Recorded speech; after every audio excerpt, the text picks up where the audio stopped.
یہ کہانی ایک عام سے انسان کی ہے جس کا نام علی تھا۔ علی ایک متوسط طبقے کا نوجوان تھا جو ایک چھوٹے سے شہر میں رہتا تھا۔ اس کا دل صاف تھا، وہ ہمیشہ دوسروں کی مدد کرنے کی کوشش کرتا تھا، لیکن دنیا کے رنگینوں میں وہ بھی گم تھا۔ اس کا روز کا معمول تھا کہ وہ صبح سویرے اٹھتا، نماز پڑھتا، کام پر جاتا، شام کو گھر واپس آتا اور رات میں دوبارہ عبادت کرتا۔ زندگی اتنی سادہ تھی کہ اس کے لیے اللہ کا ذکر اور معمولات ہی اس کی دنیا تھی، لیکن علی نے کبھی اپنے روح کے گہرائیوں میں جھانکنے کی کوشش نہیں کی تھی، نہ ہی اپنی زندگی کی اصل مقصد کو سمجھنے کی۔ ایک دن علی کے ساتھ ایسا واقعہ پیش آیا جس نے اس کی زندگی بدل دی۔ وہ دفتر میں کام کر رہا تھا کہ اچانک اس کی طبیعت بگڑنے لگی۔ اسے محسوس ہوا کہ اس کا جسم ہلکا ہو رہا ہے، جیسے اس کے جسم سے کوئی طاقت نکل رہی ہو۔ وہ بے چین ہو گیا اور سوچا کہ شاید یہ کسی بیماری کی علامت ہو۔ اس نے فوراً ڈاکٹر کے پاس جانے کا ارادہ کیا، مگر پھر اچانک اس کی حالت اتنی بگڑی کہ وہ بے ہوش ہو گیا اور زمین پر گر پڑا۔ اگلے لمحے علی کو ایسا محسوس ہوا کہ وہ آہستہ آہستہ اپنے جسم سے باہر نکل رہا ہو، وہ جیسے کسی سرد اور ہلکے بادل کی طرح ہو میں اڑ رہا تھا۔ اس کی آنکھوں کے سامنے زمین کی سطح دھندلی ہوئی جا رہی تھی اور آسمان کی بلندیاں قریب آ رہی تھیں۔ اس نے کوشش کی کہ اپنے جسم کو واپس تلاش کرے، لیکن وہ جیسے ایک روح کی حالت میں آ چکا تھا۔ یہ کیا ہو رہا ہے؟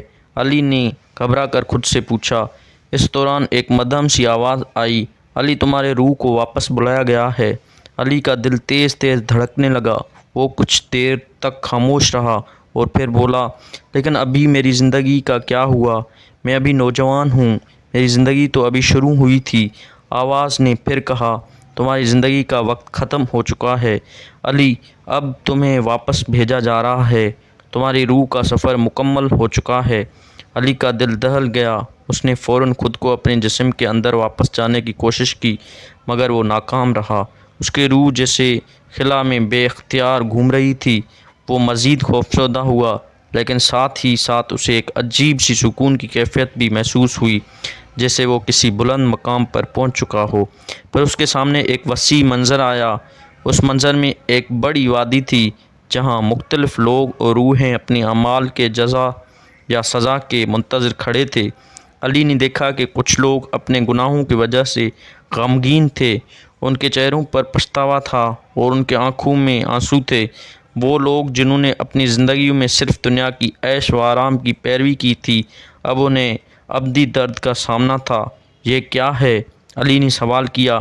یہ وہ لوگ ہیں جنہوں نے اپنی زندگیوں کی بے مقصد گزارا، ان کے اعمال صرف دنیا کی متاع کے لیے تھے۔ اب ان کے روحیں عذاب میں گرفتار تھے، کیونکہ وہ آخرت کی حقیقت کو بھول چکے تھے۔ علی کی آنکھوں کے سامنے مختلف لوگوں کی زندگیوں کے منظر آنے لگے۔ ایک نوجوان لڑکی کی تصویر آئی جس نے اپنی تمام زندگی محض دنیا کی خوشیوں کے پیچھے گزار دی۔ وہ بڑی محنت سے پیسہ کماتی، لیکن اس کے دل میں کبھی کسی کی مدد کرنے کا جذبہ نہیں تھا۔ اس کی روح نے گناہوں کی ایک طویل فہرست دیکھی اور وہ لرزتے ہوئے اپنے رب کے سامنے جواب دہ تھی۔ پھر ایک بزرگ کا منظر آیا جس نے اپنی ساری عمر دوسروں کے لیے گزاری تھی۔ ان کے دل میں صرف اللہ کی رضا کا خیال تھا، ان کے روح خوشحال تھا اور ان کے چہرے پر سکون اور اطمینان تھا۔ علی نے ان سب کو دیکھتے ہوئے اپنی زندگی کا جائزہ لیا۔ اس نے سوچا، کیا میری زندگی بھی ایسی ہی ہے؟ کیا میں نے اپنی زندگی میں وہ سب کچھ کیا جو مجھے کرنا چاہیے؟ کیا میں نے اپنی روح کو اللہ کی رضا کی طرف موڑا تھا؟ اس کے روح میں ایک ہلچل پیدا ہوئی۔ اس نے یاد کیا کہ وہ ہمیشہ دوسروں کے لیے اچھا کرتا آیا ہے، مگر وہ اپنے دین اور روحانیت کی اصل گہرائی میں نہیں جا سکتا تھا۔ وہ ہمیشہ دنیا کے متاع میں ہی الجھتا رہا تھا اور اس کی کوششیں بھی اس کی عبادات تک محدود رہیں۔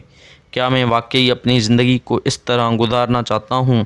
علی نے سوال کیا۔ اسی لمحے اس کے روح کے سامنے ایک اور منظر آیا۔ یہ منظر اس کے اپنے کتابوں گناہوں کا تھا۔ اس کی زندگی کے وہ لمحے جب وہ دوسروں کے ساتھ برے سلوک کرتا تھا، جب اس نے اللہ کی ہدایت کو نظر انداز کیا تھا، وہ سچائیوں سے بھاگنا رہا تھا اور اپنی زندگی کو بے مقصد گزار دیا۔ اس کے دل میں پچھتاوا تھا اور وہ احساس کر رہا تھا کہ وہ ابھی تک اپنی زندگی کا اصل مقصد نہیں سمجھ سکا تھا۔ پھر اس کے سامنے ایک دروازہ آیا جس پر ایک روشن اور اوپر سکون روشنی پھیل رہی تھی۔ ایک آواز آئی، یہ دروازہ تمہاری زندگی کی آخری حقیقت کی طرف لے جا رہا ہے، تمہارے روح کو اس دروازے سے گزارنا ہوگا۔ علی نے دروازہ کھولا اور اس میں داخل ہونے کی کوشش کی، لیکن اس سے پہلے کہ وہ اندر پہنچتا وہ اچانک ایک زور سے جڑ کر زمین پر گر پڑا۔ اس نے آنکھیں کھولی اور خود کو ہسپتال کے بیڈ پر پایا۔ اس کے گرد ڈاکٹر اور نرسیں اسی کی حالت کو دیکھ رہے تھے۔ کیا یہ سب خواب تھا؟ علی نے خود سے کہا، لیکن وہ جانتا تھا کہ یہ کوئی خواب نہیں تھا، یہ اس کی زندگی کا اصل سبق تھا۔ وہ اس تجربے سے بدل چکا تھا۔